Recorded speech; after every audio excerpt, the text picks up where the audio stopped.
কূটনৈতিকভাবে পাকিস্তানকে আরও কোণঠাসা করতে রাজনৈতিক একতাকেই অস্ত্র করছে ভারত।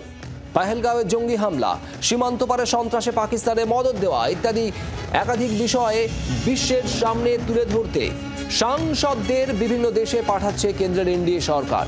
বিভিন্ন দলের সাংসদদের নিয়েই প্রতিনিধি দল গঠন করা হচ্ছে। এই কূটনৈতিক প্রতিনিধি দলে যেমন বিজেপির সাংসদরা থাকছেন অন্যান্য দলের সাংসদরা। আপনারা দেখতে পাচ্ছেন জি 24 ঘন্টা পর্দায় ঠিক কারা রয়েছেন এই প্রতিনিধি দলে। শিবসেনার তরফে প্রতিনিধি রয়েছেন শ্রীকান্ত একনাথ শিন্দে, এনসিপির তরফে প্রতিনিধি রয়েছেন সুপ্রিয়া সুলে, এর পাশাপাশি শশী থারুর থাকছেন কংগ্রেসের তরফে। রাজীব চক্রবর্তী আমাদের প্রতিনিধি রয়েছেন আমাদের সঙ্গে। রাজীব, বিভিন্ন দলের সাংসদদের নিয়ে প্রতিনিধি দল, তারা এবার গিয়ে বিশ্বের দরবারে এই পাকিস্তানের কীর্তি অপারেশন সিঁদুর নিয়ে কথা বলবে।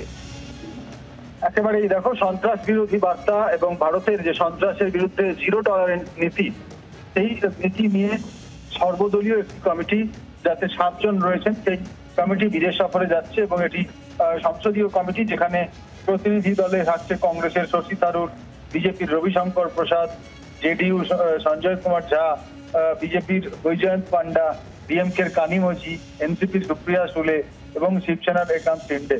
তারা যাবেন এবং প্রতিনিধি হিসেবে তারা যে দেশগুলিতে যাবেন, সেখানে আন্তর্জাতিক মহলে ভারতের যে বার্তা, সেটি আরেকবার তুলে ধরা হবে। প্রধানমন্ত্রী নরেন্দ্র মোদী ইতিমধ্যে যে বার্তা দিয়েছেন এবং সেই বার্তা তারা আন্তর্জাতিক মহলে তুলে ধরার জন্যই তারা যাচ্ছেন। এবং তোমাকে জানিয়ে রাখি যে সীমান্তের ওপার থেকে যে সন্ত্রাস চালানো হয়, যে জঙ্গি হামলা চালানো হয়, সেই বিষয়টিও কিন্তু তুলে ধরা হবে। সফরের তালিকায় থাকছেন রাষ্ট্রসংঘের নিরাপত্তা পরিষদের একজন সদস্য, অর্থাৎ এই 7 সদস্য যাচ্ছেন, যার মধ্যে এছাড়াও একজন থাকছেন তিনি রাষ্ট্রসংঘের নিরাপত্তা পরিষদের সদস্য।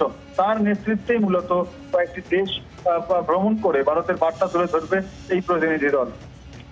রাজীব, ধন্যবাদ। বাংলার আওয়াজ, বাঙালির আবেগ, জি 24 ঘন্টা।